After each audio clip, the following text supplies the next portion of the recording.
बहुत समय पहले सूर्यमहल नाम का एक सुंदर राज्य था जो अपनी समृद्धि, हरियाली और सांस्कृतिक वैभव के लिए दूर दूर तक प्रसिद्ध था। इस राज्य में राजा अर्जुन देव अपनी दो बेटियों राजकुमारी आर्या और राजकुमारी सैरा के साथ रहते थे। दोनों राजकुमारियां जितनी सुंदर थीं, उतनी ही अलग भी थीं।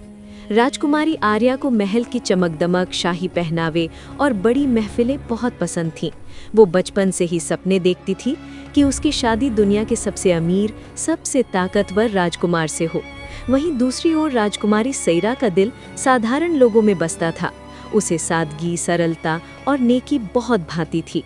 वो महल की दीवारों से बाहर निकलकर जनता का हाल जानना, उनकी मदद करना और प्रकृति के बीच समय बिताना पसंद करती थी।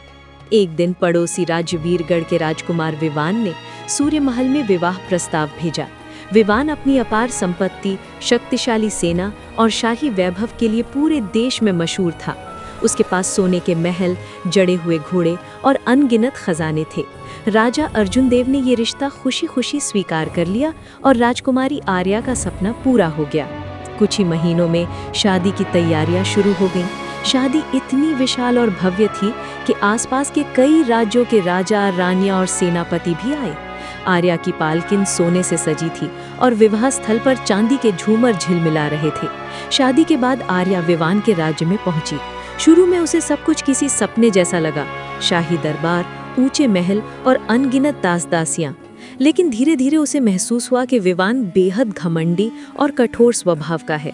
वो हर बात में अपना हुक्म चलाता, राजा होने का घमंड दिखाता और आर्या के भावनाओं को कम ही समझता। महल भले ही सोने का था, पर आर्या को दिल में अकेलापन महसूस होने लगा। उधर राजकुमारी सैला महल से बाहर निकलकर अक्सर जनता के बीच जाती थी। एक दिन आम बाजार में उसने देखा कि एक साधारण कपड़े पहने युवा कुछ बच्चों को ज्ञान दे रहा है और जरूरतमंदों को खाना बांट रहा है। उस युवक का नाम एहसान था। वो गरीब था, पर उसके चेहरे से शांति और व्यवहार से विनम्रता झलकती थी। सैरा को उसकी सोच, उसकी सादगी और उसके नेक दिल ने गहराई से प्रभावित किया। कई दिनों तक उनकी मुलाकातें होती रहीं। सैरा ने पाया कि एहसान भले ही गरीब है, लेकिन उसके पास ऐसी समझ और इंसानियत है जो बड़े बड़े राजकुमारों में भी कम ही मिलती है। धीरे धीरे दोनों का मन एक दूसरे की ओर आकर्षित होने लगा। जब एहसान ने पहली बार सैरा की मदद करते हुए कहा, राजकुमारी, असली अमीरी दिल में होती है, धन में नहीं, तो सैरा को लगा कि वो जीवन भर ऐसे ही इंसान के साथ रह सकती है। सैरा का फैसला और राजा का विरोध। जब सैरा ने अपने पिता से कहा कि वो एहसान से शादी करना चाहती है, तो राजा अर्जुन देव चौंक गए। उन्होंने कहा, एक राजकुमारी का विवाह एक गरीब युवक से कैसे हो सकता है? लेकिन सैरा दृढ़ थी। उसने समझाया कि धन से अधिक इंसान का चरित्र महत्वपूर्ण होता है। आखिरकार राजा ने बेटी की खुशी देखकर विवाह की अनुमति दे दी। सैरा और एहसान की शादी बहुत साधारण थी, न कोई भारी गहने, न भव्य सजावट, लेकिन वो शादी प्रेम, विश्वास और सच्चाई से भरी थी। शादी के बाद सैरा अपनी नई जिंदगी में खुश रहती, पर एक बात उसे परेशान करती, एहसान का कुछ दिनों के लिए अचानक गायब हो जाना। वो हर बार कहता, कुछ जरूरी काम है राजकुमारी, मैं लौट आऊंगा। सैरा समझदार थी, पर उसके मन में सवाल उठने लगे।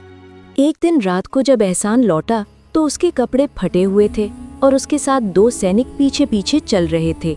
सैरा ये देखकर घबरा गई। तभी एहसान ने गहरी सांस लेते हुए कहा, सैरा, अब तुम्हें सच बताने का समय आ गया है। उसने धीरे धीरे अपना भेष हटाया। चेहरा, पगड़ी और उसके पीछे चमकते राजसी आभूषण नजर आने लगे। वो बोला, मैं गरीब एहसान नहीं हूँ, मैं राजकुमार निहान हूँ, चंद्रनगर राज्य का उत्तराधिकारी। मैं वेश बदलकर इसलिए घूमता रहा क्योंकि मेरे पिता का राज्य लालच और अत्याचार से भर गया था। मैं जानना चाहता था कि असली जीवन क्या होता है और लोगों के दिलों में क्या बसता है। मैंने तय किया कि अपनी सच्ची साथी वही बनाऊंगा जिसे मेरी पहचान से नहीं, मेरे व्यक्तित्व से प्यार हो, और वो तुम हो। सैरा की आंखें भर आईं। उसे लगा कि उसका दिल सही इंसान को चुन चुका है। कुछ ही दिनों बाद चंद्रनगर के सैनिक राजकुमार निहान और राजकुमारी सैरा को सम्मानपूर्वक महल ले गए, जहां निहान को अगला राजा घोषित किया गया। जब आर्या को ये खबर मिली कि गरीब एहसान वास्तव में एक बड़े राज्य का राजकुमार है, तो वो आश्चर्यचकित रह गई। सायरा के जीवन की सादगी और उसके गहरे प्रेम ने उसे महसूस कराया कि धन सब कुछ नहीं होता। आर्या ने अपने पति विवान से मन की बात की और धीरे धीरे दोनों के रिश्ते में भी बदलाव आने लगा। विवान का घमंड कम हुआ और वो आर्या को समझने लगा। आखिरकार दोनों बहनें एक समारोह में मिली। आर्या ने सायरा को गले लगाते हुए कहा, हम दोनों को वही मिला जिसकी हमें जरूरत थी, न कि जो हमें चाहिए था। दोनों राजकुमारियां अब अपनी अपनी दुनिया में खुश थीं। एक को अमीरी में प्यार मिला था और दूसरे को प्यार में अमीरी। अगर आपको ये कहानी अच्छी लगे तो प्लीज़ मेरे चैनल को लाइक, शेयर और सब्सक्राइब करना ना भूलिएगा and press the bell icon for the next video.